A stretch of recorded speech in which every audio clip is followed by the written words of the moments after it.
How to enable 5 GHz Wi-Fi on laptop.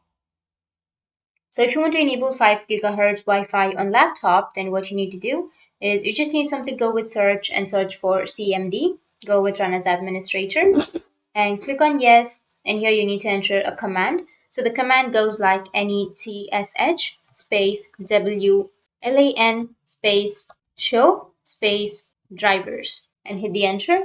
And here you will have an option of radio types supported.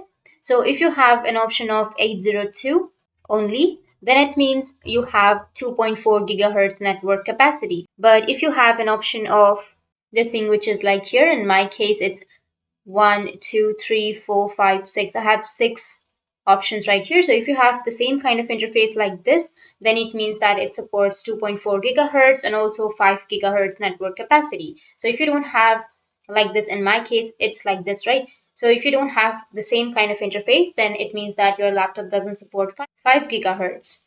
Now, to fix that, what you need to do is you need to simply go with Windows and R key, or you can right click on your Windows and go with Run.